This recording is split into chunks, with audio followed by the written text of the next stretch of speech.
하나님 말씀은 말라기서 1장 1절부터 3절까지 먼저 읽겠습니다. 여호와께서 말라기를 통하여 이스라엘에게 말씀하신 경고라. 여호와께서 이르시되 내가 너희를 사랑하였노라 하나 너희는 이르기를 주께서 어떻게 우리를 사랑하셨나이까 하는도다. 나 여호와가 말하노라. 에서는 야곱이 형이 아니냐. 그러나 내가 야곱을 사랑하였고 에서는 미워하였으며 그의 산들을 황폐하게 하였고 그의 산업을 광야의 이리들에게 넘겼느니라.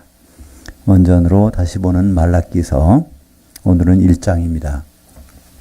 야곱은 사랑하고 에서를 미워하신 이유에 대해서 말씀을 나누겠습니다. 말라기는 구약 성경의 맨 마지막에 나옵니다. 선지서 중에서도 맨 마지막에 나오는 것이 말라기. 기록 연대는 이게 확실치는 않지만 보통 학자들은 주전 435년에서 415년 사이, 그러니까 예수님 오시기 약 400여 년 전에 기록된 것으로 이렇게 여겨지고 있습니다. 이 말라기라고 하는 단어, 그 사람의 이름 뜻은요, 이것은 말라크에다가 이가 붙은 것입니다. 히브리 말은 뒤에 이가 붙으면 나의, 내 그런 뜻입니다. 내 것. 그러니까 우리 이제 하나님을 엘 그러잖아요. 엘 붙으면 엘리 하면은 나의 하나님. 거기다가 야가다 붙으면은 여호와. 엘리야 그러면은 여호와는 나의 하나님 이런 뜻입니다. 여기서도 말라키라는 것은 원래 말라크에다가 이가 붙은 건데요. 말라크 이에서 말라키에서 이것은 말라크라는 것은 천사 또는 보낸 사람, 사자 그런 뜻인데요. 바로 이가 붙었기 때문에 하나님이 이제 나의 마이 그런 뜻이죠. 내가 보낸 천사다. 내가 보낸 천사. 그 이름이 바로 이 말라기라는 것이죠. 요한계시록에 보면 거기에 요한계시록은 이제 그렇게 나오고 1장 1절에서부터 그죠? 주의 천사가 나오고 그의 천사. 마지막에 이제 22장 16절에 보면 여기에 이제 예수님이 나 예수는 내 천사를 교회들에게 보내서 이게 그 모든 들릴들을 알게 하였느니라. 그래서 요한계시록은 바로 내 천사. 히브리식으로 하면 말라키를 통해서 했다는 뜻이죠. 내 천사를 통해서. 예언서, 선지서 이 마지막에는 말라키도 그런, 물론 이 사람이 이름이 말라키지만 또 그런 뜻도 있습니다.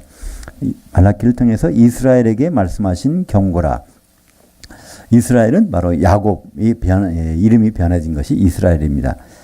이 경고라고 되어 있는데요. 이건 번역입니다. 원래는 짐이라는 뜻입니다. 마사. 그러니까 이 선지자들이 왜 이게 말씀을 이렇게 선포해야 될까요?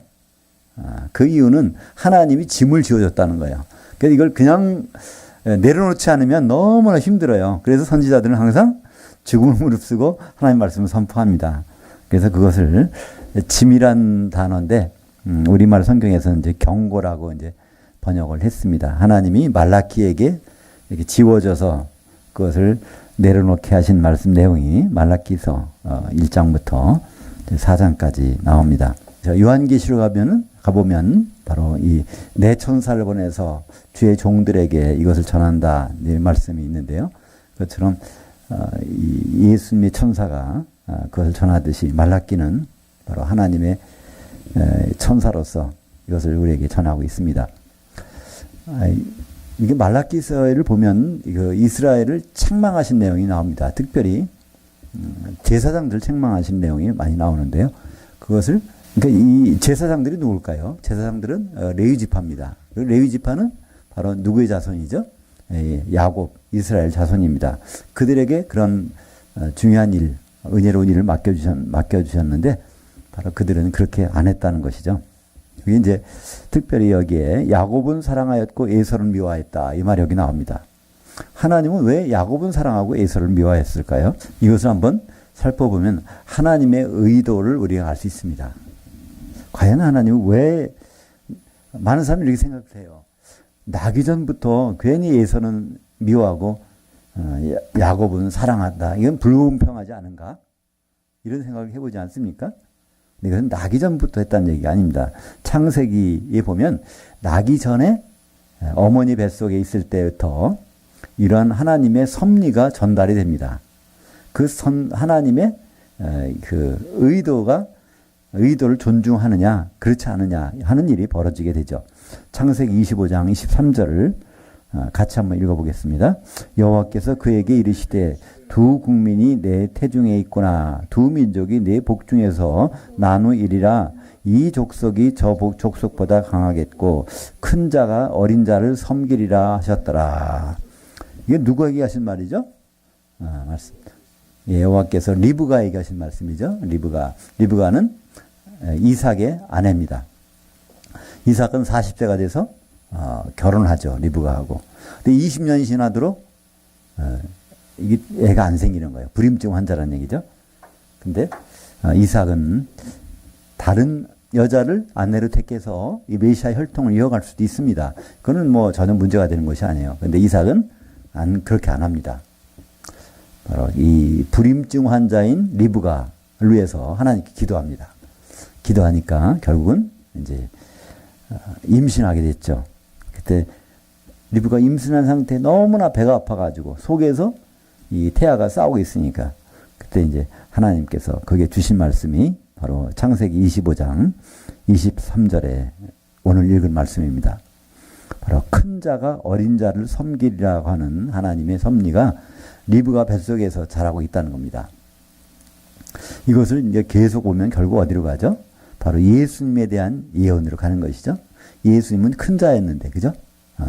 하나님보다 크신 분이 없잖아요. 그분이 바로 작은 자가 돼서 이제 섬기는 그런 과정을 이 리브가의 뱃속에서부터 시작하고 있습니다. 창세기 25장 27절에 한번 볼까요? 그 아이들이 장성함에 에서는 익숙한 사냥꾼이 되었으므로 들 사람이 되었고 야곱은 조용한 사람이 되었으므로. 지금 창세기 25장 23절과 창세기 25장 27절 사이에는요, 이 시간이 얼마나 흘렀을까요? 적어도 70년 이상이 흘렀습니다.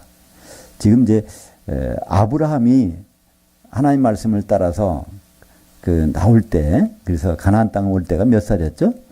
75세였죠. 75세에 가나안 땅에 이제 들어오게 되는데, 야곱은 이제 결국 이제 형의 장자권을 받아서 형 때문에 도망가게 된 그 나이를 계산해 보면요, 76세입니다. 아버지가 아니죠. 할아버지보다도 한 살 더 많을 때 76세 된 노인이 이제 집을 떠나서 외삼촌 집에 가서 20년을 살다가 거기서 이제 나와서 96세에 나와가지고 그때부터 돌아다니고 나중에 애굽 땅에 들어갈 때는 114세 때인가요? 117세 때 애굽 땅에 들어가서 이제 있다가 마치는데요. 이게 굉장히 나이가 들어섭니다. 한마디로 여기서 지금 그러니까 70여 년 전에 있었던 일이 안 이루어지고 있었다는 얘기예요. 리브가 뱃속에서 큰 자가 작은 자를 섬기리라는 그 섭리를 주었기 때문에 이제 리브가가 애를 출산하잖아요. 그러면 리브가는 출산하기 전부터도 남편에게 얘기했을 거 아닙니까? 이삭 남편에게. 남편이 기도해서 자기 임신하게 되었고, 근데 배가 복통이 나가지고 하나님께 아뢰니까 하나님께서 그런 일이 있으리라, 큰 자가 작은 자를 섬기는 일이 있으리라 해줬기 때문에 그 얘기를 남편에게도 이삭에게도 했을 겁니다. 그리고 누구에게 했겠어요? 큰아들, 작은아들, 쌍둥이지만, 그죠? 에서에게도 했을 거고 야곱에게도 했을 거예요. 네가 내 뱃속에 있을 때 하나님이 이렇게 음성을 주셨다. 큰 자가 작은 자를 섬기리라고. 이게 보통 일이 아니니까. 왜냐하면 이 이름 자체도 출생과 관련된 이름을 줬잖아요. 에서라는 것은 붉은 털이라는 뜻이잖아요. 이게 털이 많이 나서 그래서 이름도 아예 에서라고 지었고, 야곱이라는 건 뭐예요? 발목을 잡다는 뜻이거든요. 형의 발목을 잡고 나왔으니까. 그러니까 애들 이름부터도 출생에 관련 이름을 갖고 나왔으니 거기에다가 분명히 하나님이 리브가의 어머니에게 주신 자기 쌍둥이 이 얘기를 모를 일 없습니다. 근데 큰 자가 작은 자를 섬겨야 되는 거예요. 그러니까 에서는 이 야곱을 섬겨야 되는 것입니다. 근데 이것이 뭐 어렸을 때는 뭐 철이 없어서 그렇다고 하더라도 10대 지나 20대, 30대, 40대, 50대, 60대, 70대가 되도록 점점 그렇지 않다는 거예요. 그 결과가 나이가 이렇게 많아지니까 오늘 25장 27절에 보면 에서는 익숙한 사냥꾼이 되었다는 거예요. 낳을 때부터 사냥꾼이 아니잖아요. 성장한 과정이 이렇게 돼서 들 사람이 완전히 야생마 같은 사람이 딱 됐다는 겁니다. 이 동생을 섬겨야 될 사람이 바깥에 돌아다니고 동생은 쳐다보지도 않고. 그리고 이 야곱은 어떻게 됩니까? 야곱은 조용한 사람이 되었으므로 이 조용하다. 이거는 어떻게 보면 길들여졌다는 그런 뜻이죠. 그러니까 이런 상황이 되니까 그리고 야곱은 이제 자기 장막에서 있었어요. 우리가 생각할 때는 야곱은 엄마 치마폭에 있었던 거 아닌가 생각하는데 아니요. 70노인인데 그죠? 그렇지 않습니다. 나이가 되도록 이렇게 이 과정이 변한 것을 성경에서는 하야라는 단어를 씁니다.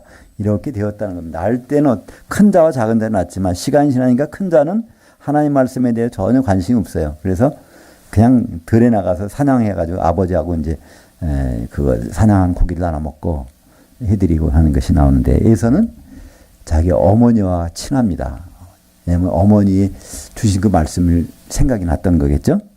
근데 어떤 방법이 있을까요? 그렇다면 형이 나를 섬겨줘야 되는데 그걸 안 한단 말이에요. 그러면 이삭의 집안에 바로 야곱과 에서의 집안에 리브가의 집안에 하나님의 섭리가 이건 전혀 지켜지지 않는 거예요.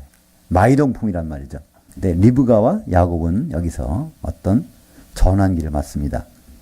바로 야곱이 그래 내가 큰 자가 돼서 큰 자가 되면 상대적으로 형이 이제 작은 자가 되는 거죠.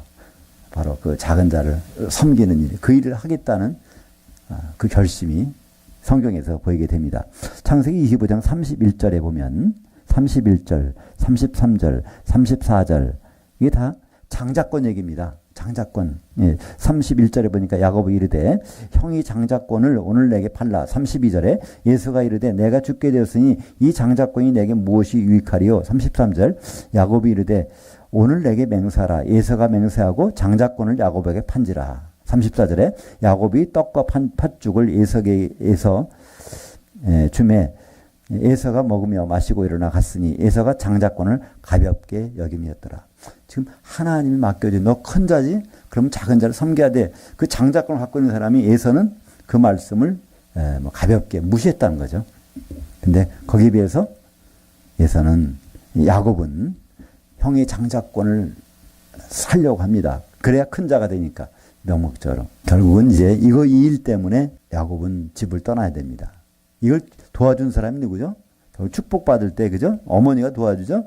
야곱을 형처럼 이제 털가죽을 입혀가지고 와서 이삭에게 축복받게 해서 그 축복을 나중에 가로챈 것을 형이 보고 들어와서 이제 죽이려고 할 것 같으니까 리브가는 이제 보냅니다.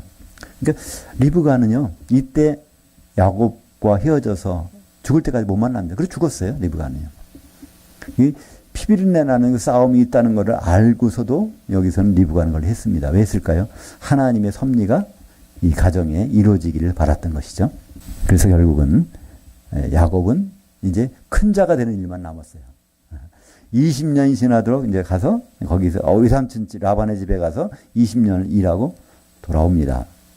보통 사람 같으면요, 그냥 거기서 큰 부자가 되고 들어오니까 다른 데 가서 살 거 아니에요. 그죠? 그 돈 가지고는 얼마든지 가서 살 수 있어요. 근데 어디로 옵니까? 형을 찾아오는 거예요. 에서가 있는 곳을 찾아옵니다. 찾아오면 분명히 에서한테 죽일 거라는 걸 알고 있거든요. 그래서 찾아옵니다. 왜 찾아올까요?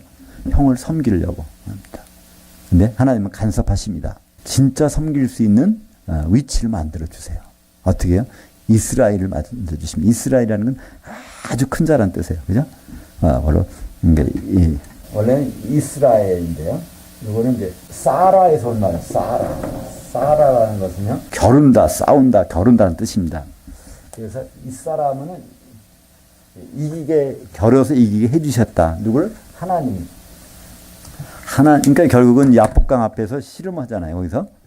근데 이제 결국은 천사가 이제 그 야곱을 판도뼈를 쳐서 그래서 절름발이가 됩니다. 그러고 나서 그때 내 이름을 이제 야곱이 아니라 이스라엘이라 하리라. 너는 하나님과 겨루었고 사람과 겨루어서 이겼습니다.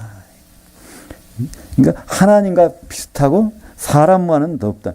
가장 큰 자로 만들어 주신 것입니다. 그러니까 아주 큰 자로 사람 보기에는 벌써 이 절름발이가 됐잖아요. 환도뼈가 나갔으니까. 사람 보기에는 저렇게 별 보면 노인네가 됐지만 하나님은 아주 큰 자로 세워져서 이제 할 일은 뭐가 남았어요?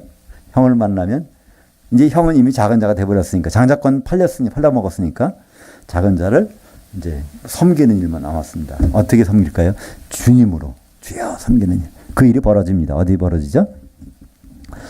창세기 32장 28절에 그 이름이 바뀌어지는 걸 볼까요? 그가 이르되 내 이름을 다시는 야곱이라 부를 것이 아니요 이스라엘이라 부를 것이니 이는 내가 하나님과 견주며 이 사람들과 겨루어 이겼습니다. 너는 이제 큰 자가 되었어. 이제는 앞으로 너는 작은 자를 섬길 수 있는 자격이 있다는 겁니다. 20년 만에 이런 자격을 얻었습니다. 그죠? 처음에는 팥죽 한 그릇 가지고 그걸 얻은 것 같지만 사실은 제3자가 인정하는 그런 장자권은 아니니까 이제 형을 만나는 장면이 나오죠. 뭐 같이 창세기 33장 8절 하반절부터 15절 하반절까지 중간중간 그 생략됐는데 한번 여기 옮긴 것만 같이 읽어보겠습니다.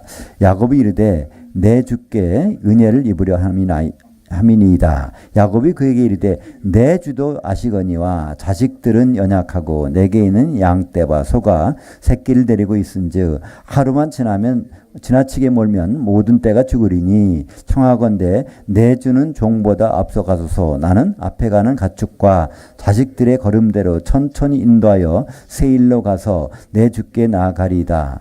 야곱이 이르되 어찌하여 그리하리까? 나로 내 주께 은혜를 얻게 하소서 하매. 여기 지금 자기 형을 그냥 형 부르는 게 아니라 주라고 부릅니다. 여기서 주라는 것은요, 아도나이. 그래서 원래 이게 아돈이 주인이라는 뜻인데요. 아돈, 거기다가 이가 붙어서 내 주님, 내 주. 그러니까 바로 이 에서 장자권도 팔아먹어서 아주 낮아진 사람인데 야곱은 이스라엘로 아주 큰 자가 돼서 막 그 섬기는 내 주여, 내 주여 하면 이것이 나옵니다. 바로 리브가 뱃속에서 있었던 쌍둥이 사이에 있었던 그 일을 통해서 하나님은 예수께서 하나님이신 자를 버리시고 오셔서 섬기시는 것을 그들을 통해서 우리에게 보여주십니다. 빌립보서 2장 6절부터 8절까지 보겠습니다. 그는 근본 하나님의 본체시나 하나님과 동등됨을 취할 것으로 여기지 아니하시고 오히려 자기를 비워 종의 형체를 가지사 사람들과 같이 되셨고 사람의 모양으로 나타나사 자기를 낮추시고 죽기까지 복종하셨으니 곧 십자가에 죽으심이라. 바로 크리스마스는 이거죠. 바로 원래 하나님이신 분이 하나님 자리를 내려놓고 사람으로 종의 형체로 오셔서 이렇게 섬기시는 이 장면. 이것이 바로 야곱과 에서를 통해서 우리에게 주신 하나님의 뜻인데 이 사명을 받은 야곱의 후손 이스라엘 백성들이 바로 그러한 뜻을 표현하지 못하고 있다는 겁니다. 이스라엘 백성들이 지금 이 말라기 시대에 오면요. 완전히 타락을 했는데 특별히 누구부터 타락했을까요? 제사장들부터 타락합니다. 제사장들은 어떤 일이죠? 이 백성들을 대신해서 하나님 앞에 제사를 드리는 그 직무를 맡은 사람들입니다. 그러니까 이 제사장들은 가장 중요한 거는 뭐냐? 제사 지내는 일이에요. 근데 제사 지낼 때 와서 어떻게 지낸다고요? 제사만 지내면 된다. 눈 먼 거, 다리 저는 거, 막 그런 것만 갖다가 왜 그럴까요? 이제 제사를 지내려면 유대인들은 항상 어디로 와야 되죠? 성전에 있는 거 예루살렘으로 와야 됩니다. 근데 전 세계에 퍼져 있으니까 그 사람들 오면은 어떻게 소 한 마리, 양 한 마리 들고 올 수 있습니까? 그냥 와서 돈을 가지고 와서 예루살렘에 와서 누구한테 살까요? 제사장들한테 사는 겁니다. 왜냐하면 제사장들은 이걸 많이 갖고 있어요. 이미 받은 것 가지고 요로 빼돌려서 팔고 요로 빼돌려서 팔고 그래갖고 가장 볼품없는 것만 제사상에 올려놓고 다른 건 값 나가는 건 또 막 팔아가지고 이건 자기 이제 부를 축적하기 위해서.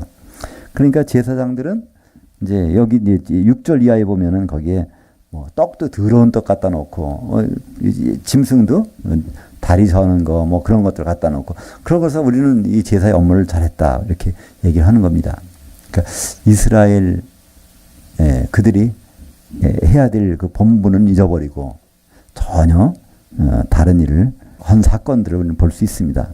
그래서 일단 여기는 에돔 사람들이 먼저 그러니까 두 가지 부분이 나오는데요. 에돔 사람들의 심판도 나오고 이스라엘 백성 중에서 제사장들에 대해서 하나님이 심판하신 두 가지가 나오는데요.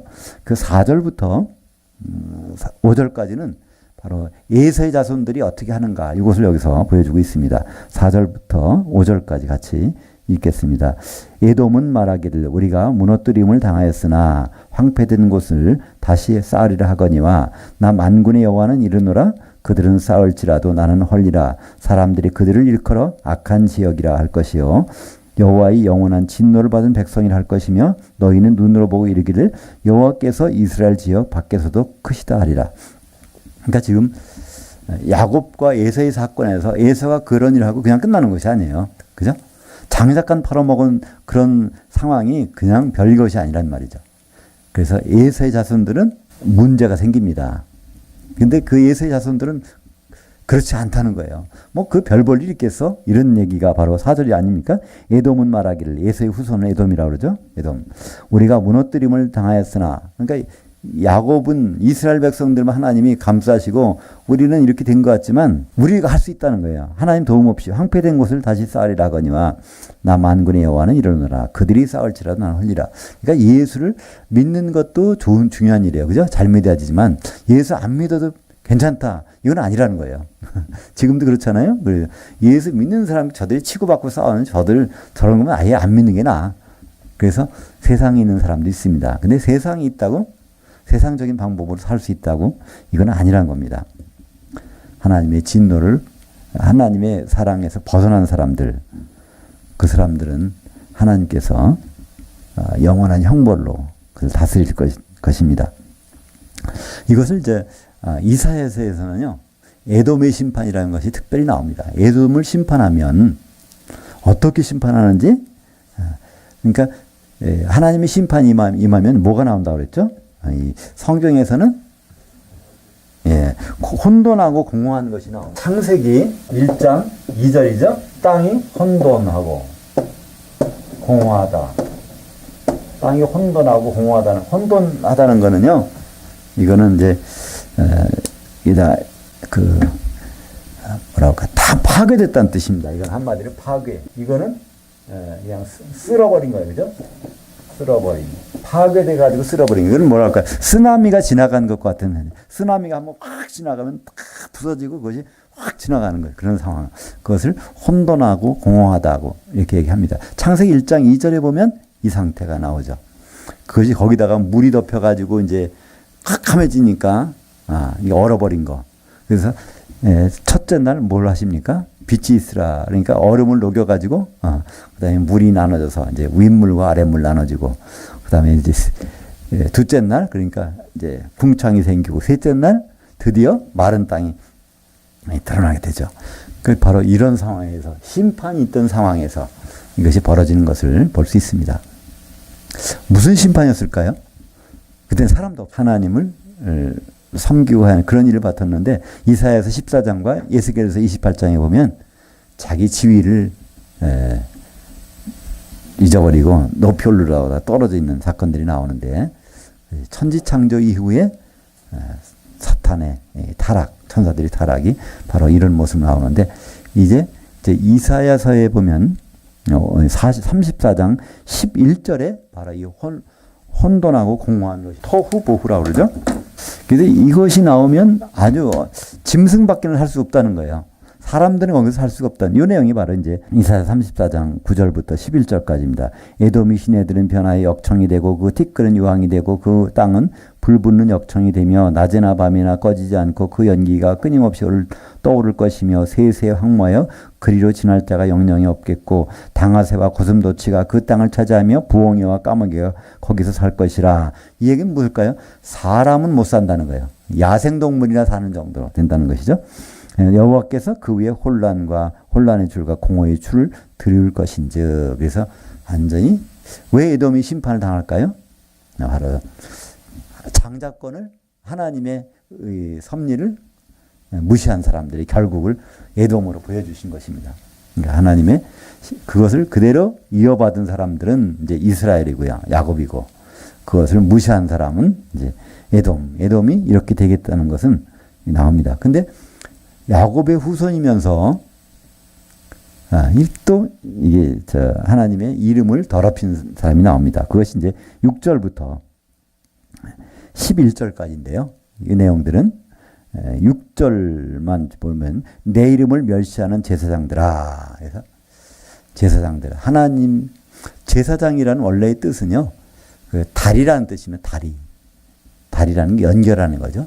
그러니까 하나님과 죄 있는 백성들을 연결시키는 다리 역할을 하는 게 제사장인데, 그 다리 역할을 못해주면 어떻게 되겠어요? 이건 완전히 참 엉망이 되겠죠. 그래서 이 제사장을 그 히브리 말로 코헨이라고 하죠. 그래서 코헨 대학이라는 뜻도 있는데, 대학 이름 중에. 근데 이들이 하는 일은 하나님의 이름을 높이는 겁니다. 결국은 이름이라는 건 뭐죠? 이름이라는 거는 이제 명예잖아요. 그죠? 이름이 더럽혀지는 것보다 더 힘든 건 없죠. 우리가 주님이 기도를 가르쳐 주실 때 뭐라고 가르쳐 주십니까? 너희는 이렇게 기도하라. 첫 번째가 아버지의 이름이 거룩히 여김을 받으시오며, 그죠? 아버지의 이름이 거룩히 여김을 받으시오며, 이름이 실추됐다는 거예요. 아버지 이름이, 하나님의 이름이, 하나님의 명예가 실추됐다는 겁니다. 누구 때문에 실추됐죠? 하나님의 백성 때문에, 그죠? 하나님의 백성이 뻔드르하게 나가면은 그 하나님은 아주 위대하다고 할 텐데, 하나님의 백성들이 어떻게 지내고 있어요? 포로로 끌려가서 우상이나 숭배하고 다니면요, 저들이 하나님은 누구냐, 이렇게 할 거 아닙니까?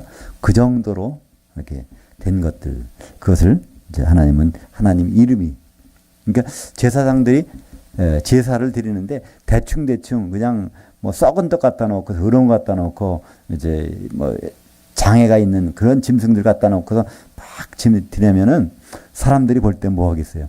저거 받아 드시는 하나님은 어떤 분이냐? 그 이름이 완전히 그냥. 그러니까 이름을 가장 낮추는 사람은 일반 백성이 아니라 여기서는 제사장들이라는 겁니다. 그 제사장들이 바로 그런 일들을 하는데, 여기서 보면 표현들이 너무 적나라하지 않습니까?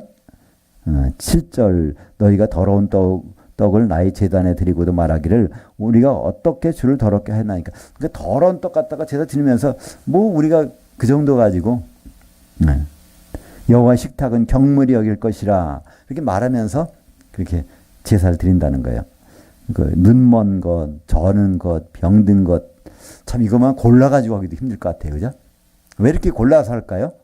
이거 튼튼한 거는요, 팔아먹어야 되거든. 또 다른 사람이 와서 살려면 병든 건 팔아먹을 수 없잖아요. 그러니까 병든 건 그걸 제단에 올려놓고 빨리빨리 처분해서 제사 끝내버리고, 그 다음에 제대로 값나가는 거는 자기 소유물로 삼아서 하는 것이 누구예요? 바로 제사장들이 자기 지위를 이용해서 부를 축적하고 하나님의 이름을 더럽히는 일. 그래서 11절에 만군의 여호와께서 이르노라 해 뜨는 곳에서부터 해 지는 곳까지 이방 민족 중에서 내 이름이 크게 될 것이라. 그래, 너희들이 그렇게 한다면 나는 이방 민족에서는 그렇지 않을 거야. 그래서 결국은 그들을 통해서 이방이 먼저 복음을 받게 되고, 그들 때문에 이방에서 이름이 높아지고, 그래서 결국은 이제 유대인들도 예수 안을 둬야 되겠구나. 그래서 같이 들어오는 유대인이나 헬라인이나 종이나 자유이나 로마서와 갈라디아서 보면은 바로 그런 복음의 완성이 되는 것을 우리는 볼 수 있습니다. 그러니까 하나님은 이 재물 하나하나에 관심이 있지만 그 재물보다 뭐에 관심이 있을까요? 궁극적인 재물에 관심이 있죠. 로마서 12장 1절 그러므로 형제들아 내가 하나님의 모든 자비하심으로 너희를 권하노니 너희의 몸들을 하나님 기뻐하신 거룩한 산 제물로 드리라. 이거 단수입니다. 제물은 하나가 된다는 거예요. 우리가 몸들은 여럿이 와 있지만 그러나 제물은 하나가 되는 거예요. 이것이 하나님이 기뻐하시는 그 제물이 되고 하나님이 기뻐하시는 예배가 된다는 것입니다. 우리가 지금 여기 예배 드리는 목적이 그거죠. 그러니까 옆에 계신 분들하고 이게 하나가 되지 않으면요, 하나님은 기뻐하시지 않는다는 뜻입니다. 그죠? 근데 이것을 보통은 각자가 산제물로 하나님께 드려진다. 그래서 헌신 예배 드릴 때요, 보통 일반적으로 로마서 12장 1절을 많이 이용합니다. 우리 몸을 주님께 헌신해서 내 몸을 헌신해야 되겠다. 이렇게 헌신 다짐하는 예배를 드리는데요. 이 로마서 12장 1절은 바로 내 몸이 아닙니다. 우리들이 이루어낸 하나의 몸이 되면 하나님은 그것을 받으시는 거, 그걸 예배라고, 합당한 예배라고 말씀하고 있습니다. 그래서 왜 제물 하나님께 드린다는 거는요. 한마디로 하나님은요. 죽은 거를 안 받으세요. 이제는요. 산제물만 받으세요. 산제물이라는 건 뭘까요? 예수님이 산제물이거든요. 예수님. 로마서 15장 16절에도 같은 말씀이죠. 한번 같이 읽겠습니다. 이 은혜는 곧 나로 이방인들을 위하여 그리스도 예수의 일꾼이 되어 하나님의 복음의 제사장 직분을 하게 하려 하사 이방인들을 제물로 드리는 것이 성령 안에서 거룩하게 되어 받으실 만한 게 하려 함심이라. 예, 그 바울은 이방인을 제물로 드리는데 이것도 이방인들을 그냥 제물로 드리는 것이 아니라 단수입니다. 단수. 이방인은 하나의 제물로 한 거예요. 예수 그리스도의 몸으로 만들어서 하나님 앞에 나타나게. 그러니까 하나님 받으시는 제물은요. 소나 어린 양이나 다 제물은요. 피가 있는 그죠? 이방인이 교회를 얘기하는 거죠. 바울이 지금 만들어서 하나님께 드리고 싶은 제물이 있어요. 그것이 바로 이방인들을 한 몸 만들어서 하나님께 이게 자기가 받은 뜻이라는 거예요. 자기가 받은 책무고 자기의 직분이라고 얘기합니다. 바울은 여러 가지 형태로 그것을 설명하죠. 어떤 데서는 하늘들에 있는 자로 설명합니다. 어떤 데서는 뭐라고 해요? 자기는 중매했다는 거예요. 이렇게. 또 이제 로마서 15장 16절에서는 이거는 이방인들을 한 제물로 만들어서 하나님 앞에 내려놓는다. 그래서 이 교회라는 것은 에베소서 예수님과 결혼한 교회는요. 에베소 1장 10절에 보면 뭐라고 되어 있죠? 하늘들에 있는 것들과 땅에 있는 것들을 하나 되는 거예요. 그게 것들이라는 물건이 아닙니다. 사람, 성도들입니다. 하늘들에 속한 자는 이방인으로서의 성도들과 땅에 속한 자들, 유대인으로 성도들이 하나 돼서 그 그리스도 앞에 나타나는 거. 이것을 바로 통일되는 거, 하나 되는 것. 이것이 바로 창세전부터 그리스도 안에서 그리스도로 말미암아 하나님의 자녀들이 되고 예수님의 형제들이 되고 바로 한 교회로 만들어서 하는 것이 창세전부터 계획된 하나님 기쁘신 뜻이라고 에베소서 1장 4절과 5절에 이렇게 나와 있습니다. 12절부터 14절 마지막 절까지 같이 읽겠습니다. 그러나 너희는 말하기를 여호와의 식탁은 더러워졌고 사실은 더러워지면 어떻고 그 외에 있는 과일 곧 먹을 것은 경멸이 여겨지면 어때 하면서 내 이름을 더럽히는도다. 만군의 여호와가 이르노라 너희가 또 말하기를 이 일이 얼마나 번거로운가 하면서 코웃음치고 훔친 물건과 저는 것 병든 것을 가져왔느니라. 너희가 이같이 봉헌물을 가져오니 내가 그것을 너희 손에서 받겠느냐? 이는 여호와의 말이니라. 짐승떼 가운데 수컷이 있거늘 그 서원한 일에 흠 있는 것으로 속여 내게 드리는 자는 저주를 받으리니 나는 큰 왕이요 내 이름은 이방 민족 중에서 두려워하는 것이 됨이니라. 만군의 여호와의 말이니라. 예. 그러니까 제사장들이 마음까지 여기서 이렇게 하나님 읽으시는 거예요. 제사장들이 제사 지내면서 그렇게 한다는 거예요. 너희는 말하기를 여호와의 식탁은 더러워지면 어떻고. 근데 우리말 번역 성경에서는 더러워졌고라고 번역했어요. 근데 이것은 이제 하나의 빗대어서 말하는 표현들이거든요. 뭐 여호와의 식탁이 뭐 더러워지면 어때? 그러면서 그냥 제사를 지낸다는 거예요. 또 이걸 경멸히 여기면 어때? 하면서 그냥 적당히 이름을 더럽힌다는 것입니다. 그러니까 이 모든 표현들 사람의 생각, 그러니까 제사장들이 어떤 자세로 제사에 임했느냐는 것을 마지막에, 그러니까 오죽하면 이 말라기서 다음에 하나님이 더 상대를 안 하셨겠어요. 그죠? 신약성경 마태복음이 기록 보기부 때까지는 없잖아요. 아예. 하나님 이들이 이렇게 제사 지내고 이렇게 끝내는 겁니다. 더 이상 그러니까 너희들이 나한테 관심이 없다 그러면 정말 관심이 없어요. 말라기 이후에는 하나님은 선지자를 통해서 말씀도 안 하신단 말이에요. 마지막 상황이 정말 하나님의 택판 뭐 에돔 자손이라면 아예 그들은 내놓은 자식이라고 해서 그렇게 하겠지만 야곱 정말 장자의 명분을 얻어가지고 형을 섬기던 그 후손인데 나중에 와서 보면 또 결국은 이런 꼴이 야곱의 자손이 이스라엘 자손이 그 대표되는 레위인들이 이렇게 하고 있다는 것입니다. 오늘 말씀 중에서 계속 나오는 것은 가장 많이 나오는 단어가 이름입니다. 이름. 내 이름. 내 이름을 더럽히고 내 이름을 추락시켰다는 거예요. 그러니까 지금 하나님은 그 이름이 다시 회복되기를 그분은 원하시는데요. 그럼 우리 보고 회복달라고 하지 않아요. 그분이 하시겠다는 겁니다. 사실은. 그래서 우리 기도나 그렇게 하라는 거. 우리 생각이나 좀 바뀌어보라는 게. 기도는 뭘까요? 기도하는 중에 우리는 그 생각을 떠올리잖아요. 그죠? 기도한다고 우리가 그 일이 이루어지고 기도 안 한다고 그 일이 안 이루어질까요? 아니요. 우리가 하나님의 뜻 가운데, 그죠? 먼저 그의 나라와 그의 의를 구하게 되면 바로 하나님은 그걸 다 더해 주신다고 됐어요. 우리가 기도를 하건 안 하건 간에. 근데 우리가 기도를 해야 되는 이유가 뭘까요? 적어도 기도하는 순간에 그걸 기억하게 되잖아요. 그죠? 적어도 잊어버리지 않고 기도하는 동안에. 또 기도하는 동안에 뭐가 될까요? 같이 하면 같이 한 마음이 되잖아요. 어떤 한 주제를 놓고. 그러니까 우리는 끊임없이 쉬지 않고 기도를 해야 되는데 가장 기도의 핵심적인 내용에서 말씀하신 건 마태복음 6장 9절. 그러므로 너희는 이렇게 기도하라. 하늘들에 계신 우리 아버지여. 아버지 이름이 거룩히 여김을 받으시오며. 그러니까 항상 우리는 뭘 아버지의 명예가 아주 우리를 통해서 좀 회복됐으면 좋겠다. 그 일에 내가 쓰임 받았으면 좋겠다. 그죠? 만약에 우리가 어떤 일을 해서 세상 사람들이 야 정말 여호와 하나님께서는 저런 분이야. 이런 것이 알려진다면 그건 우리가 그렇게 쓰임 받는 거겠죠. 근데 우리로 인해서 정반대 일이 일어난다면 그거는 오히려 하나님의 이름이 경멸 여김을 당하게 되는 것이죠.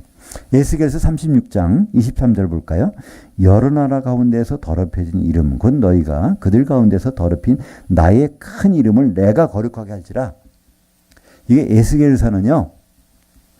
지금 바벨론의 포로로 끌려간 상태에서 에스겔이 하나님 말씀 받아서 기록한 것입니다. 지금 바벨론의 포로로 끌려가 있어요. 그때 동시대 활동하던 선지자가 셋이 있죠. 다니엘, 그 다음에 에스겔, 그리고 예레미야. 근데 이제 끌려간 장소가 다니엘은 이제 수도로 끌려갔고, 에스겔은 저 시골로 끌려갔고, 예레미야는 아예 안 끌려가고 거기 끝까지 예루살렘에 남아서 하다가 망하니까 더 이상 종족 이제 끝났고 그렇게 돼 있는데, 에스겔이 지금 이 말씀을 하나님께 받아서 할 때 더럽혀진 이름, 바벨론에 포로로 끌려왔으니까 그 하나님 이름이 더럽혀진 거잖아요. 근데 거기가 또 우상 숭배하고 막 하고 있으니까 더 더럽히잖아요. 그래서 하나님이 자기 이름을 회복하겠다는 거예요. 그래서 회복하는 내용이 이 사람들 끌고 다시 가서 성전을 회복해서 거기서 제사를 지내서 막 여호와 하나님을 제사 지내는 일을 그 내가 하겠다. 너희들이 해달라는 얘기 아닙니다. 여기서 얘기가. 그래서 그것이 이루어져서 이제 70년 만에 고레스 왕이 니들 돌아가서 성전을 다시 회복해. 그래서 제사 지내는 일들이 536년에 바로 이제 그들이 그 명령이 가서 성전이 완공된 건 20년에 완공이 됩니다. 516년에 주전. 그래서 성전에서 이제 예배를. 성벽이 재건되는 건 나중이고요. 성전이 먼저 재건이 되죠. 하나님은 우리 보고 이름 좀 내고 명예 좀 회복해줘. 그게 아니라 그분이 하시겠다는 거예요. 근데 이건 왜 근데 이런 말씀 할까요? 우리가 하는 일들이 얼마나 하나님의 이름을 이렇게 낮추고 있는지, 하고 있는지, 우리는 지금도 그런 부분을 우리는 생각해 볼 수 있을 것입니다. 지금 우리가 교회 생활 한다고 그러죠? 신앙 생활 한다고 합니다. 그죠? 많은 일을 하는데, 우리가 여호와 하나님 이름을 높이고 있는지, 그렇지 않으면 그 이름을 빙자해서 하나님 이름을 깎아내리고 있는지, 하나님은 그 이름을 그냥 깎아내려도 이렇게 내버려 두시지 않는다는 겁니다. 반드시 회복시켜 주시는데 하나님의 방법대로 하시겠다는 것입니다. 그러니까 이제 이 구약시대 때 그 제사장들을 다 없애버리세요. 신약시대 새로운 제사장들을 세우십니다. 이제 그래서 요한계시록에 나오는 제사장들은요, 앞으로 천년왕국에 있는 제사장들은 이제 이 이스라엘 그런 육적인 이스라엘의 레위 지파 사람이 아닙니다. 거기 제사장들은 성도들이죠. 요한계시록 1장 6절입니다. 그의 아버지 하나님을 위하여 우리를 나라와 제사장들로 삼으신 그에게 영광과 능력이 세세토록 있기를. 말라기 시대에 그때 있던 제사장들은 다 쓸어버리셨어요. 그 새로운 제사장들을 세우신다는 거예요. 그것이 이제 요한계시록 1장 6절에 나옵니다. 우리를 성도들을 주의 종들을 이제 제사장들로 삼으셨다는 겁니다. 그러니까 우리는 지금 이미 제사장들로 삼어진 사람들이에요. 근데 제사 업무는 안 하고 있잖아요. 제사 임무는 언제 할까요? 제사장 사역을 해야 되는데. 예, 주님 오시면 1000년 동안 하는 일이 나오죠. 그것이 요한계시록 20장 6절입니다. 이 첫째 부활에 참여하는 자들은 복이 있고 거룩하도다. 둘째 사망이 그들을 다스리는 권세가 없고 도리어 그들이 하나님과 그리스도의 제사장들이 되어 1000년 동안 그리스도와 더불어 왕노릇하리라. 그러니까 우리는 제사장들이 이 말라기서에 나오는 그런 눈먼 거, 저는 거, 뭐 드리는 그런 제사장들이 아니고 바로 예수 그리스도 안에서 성도들로서 이제는 새로운 제사장인데 우리의 사역은 앞으로 될 것입니다. 지금은 그게 없어요. 앞으로 1000년 동안 그리스도와 더불어 바로 제사장 이 일을 할. 그렇지만 지금 준비를 해야 되겠죠. 그죠?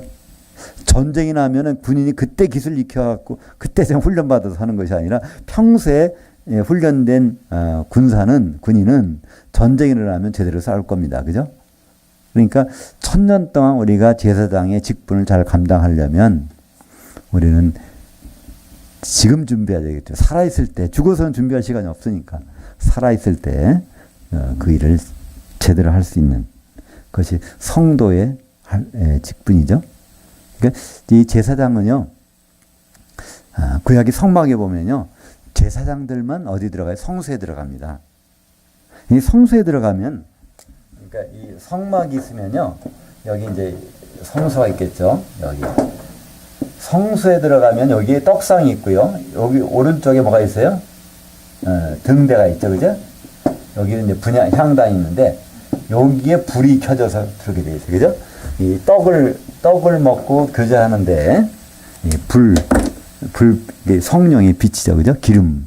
그러니까 성령의 기름은 여기 성소 안에서만 제사장들에게만 필요한 것입니다. 그러니까 그 안에서 가장 필요한 것은 기름이란 말이죠, 그죠? 성도들에게 필요한 것은.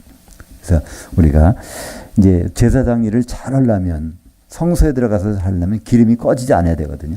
이 등불이 그러면 충분한 기름을 준비하고 이제 올라가야 제사장 업무를 담당하는데 그 성소 안에서 제사장 업무를 하다가 갑자기 기름이 없어져 보세요. 그거 할 수 있나? 캄캄해지겠죠. 그래서 하나님은 야곱은 사랑하고 에서를 미워하셨습니다. 왜 그랬을까요? 야곱은 하나님의 뜻을 존중했습니다. 큰 자가 작은 자를 섬기리라. 형이 해야 되는데 안 하는 거예요. 그러면 자기라도 형이 돼서 작아진 형을 섬기는 일을 한 것. 성경은 그것을 기록하에 그래 너는 큰 자가 한번 돼봐. 이스라엘 하나님과 견주고 사람들을 다 이기는 가장 큰 자를 만들어서 바로 주님 아도나이 하면서 섬기는 그 사람으로 만들어준 것. 이분이 오신다는 거예요. 이분이 오셨습니다. 누구죠? 바로 예수 그리스도 오셨고 우리도 똑같이 되려면 어떻게 될까요? 바로 예수 그리스도처럼 되면 돼요. 그 유일한 방법은요. 그분의 몸이 되면 되잖아요. 그죠? 예수 그리스도의 몸이 되면 바로 예수님 하신 일은 똑같이 우리가 같이 혜택을 받는 거죠. 똑같이 취급을 받으니까 바로 예수님을 하나님 기뻐하듯이 예수 그리스도의 몸을 이루고 있다면 그런 몸으로 나타난 예배마다 하나님 참석하시고 예수님 몸이 여기 있구나. 하나님은 우리를 산제물로 받으실 것입니다. 야곱은 사랑하고 예서를 미워하신 하나님. 하나님은 자기의 뜻을 존중하는 사람 존중하시고 그렇지 않았던 에돔 족속들을 끝까지 이렇게 심판하신 것을 우리는 볼 수 있습니다. 기도하겠습니다. 하나님 아버지 참 감사합니다.